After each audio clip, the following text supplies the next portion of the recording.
अकबर का साला हमेशा से ही बीरबल की जगह लेना चाहता था। अकबर जानते थे कि बीरबल की जगह ले सके ऐसा बुद्धिमान इस संसार में कोई नहीं है।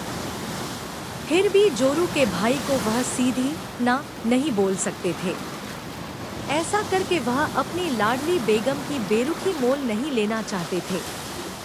इसीलिए उन्होंने अपने साले साहब को एक कोयले से भरी बोरी दे दी और कहा कि जाओ और इसे हमारे राज्य के सबसे मक्कार और लालची सेठ दमड़ीलाल को बेचकर दिखाओ। अगर तुम यह काम कर गए तो तुम्हें बीरबल की जगह वजीर बना दूंगा। अकबर की इस अजीब शर्त को सुनकर साला अचंभे में पड़ गया। वह कोयले की बोरी लेकर चला तो गया, पर उसे पता था कि वह सेठ किसी की बातों में नहीं आने वाला, ऊपर से वह उल्टा उसे ही चूना लगा देगा। हुआ भी यही, सेठ दमड़ीलाल ने कोयले की बोरी के बदले एक ढेला भी देने से इनकार कर दिया।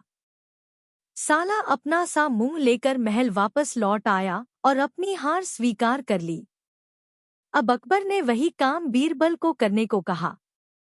बीरबल कुछ सोचे और फिर बोले कि सेठ दमड़ीलाल जैसे मक्कार और लालची सेठ को यह कोयले की बोरी, क्या मैं सिर्फ कोयले का एक टुकड़ा ही 10,000 रुपए में बेच आऊंगा।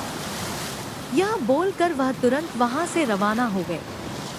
सबसे पहले उसने एक दर्जी के पास जाकर एक मखमली कुर्ता सिलवाया, हीरे मोती वाली मालाएं गले में डाली, महंगी जूती पहनी और कोयले को बारीक सुरमे जैसा पिसवा लिया।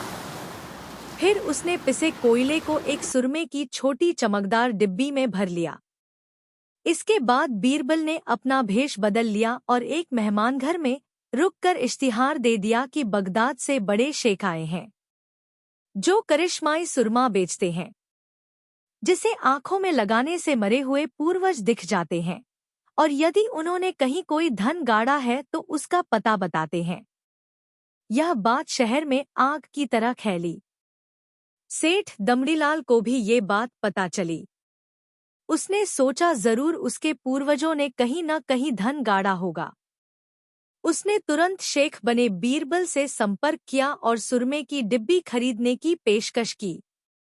शेख ने डिब्बी के 20,000 रुपए मांगे और मोलभाव करते करते 10,000 में बात तय हुई। पर सेठ भी होशियार था। उसने कहा, मैं अभी तुरंत ये सुरमा लगाऊंगा और अगर मुझे मेरे पूर्वज नहीं दिखे तो मैं पैसे वापस ले लूंगा। बीरबल बोला, बिल्कुल आप ऐसा कर सकते हैं। चलिए शहर के चौराहे पर चलिए और वहां इसे जांच लीजिए। सुरमे का चमत्कार देखने के लिए भीड़ इकट्ठा हो गई। तब बीरबल ने ऊंची आवाज में कहा, ये सेठ अभी ये चमत्कारी सुरमा लगाएंगे और अगर ये उन्हीं की औलाद है जिन्हें ये अपना माँ बाप समझते हैं तो इन्हें इनके पूर्वज दिखाई देंगे और गड़े धन के बारे में बताएंगे। लेकिन अगर आपके माँ बाप में से किसी ने भी बेईमानी की होगी और आप उनकी असल औलाद नहीं होंगे तो आपको कुछ भी नहीं दिखेगा। और ऐसा कहते ही बीरबल ने सेठ की आंखों में सुरमा लगा दिया। फिर क्या था, सिर खुजाते हुए सेठ ने आंखें खोली। अब दिखना तो कुछ था नहीं, पर सेठ करे भी तो क्या करे।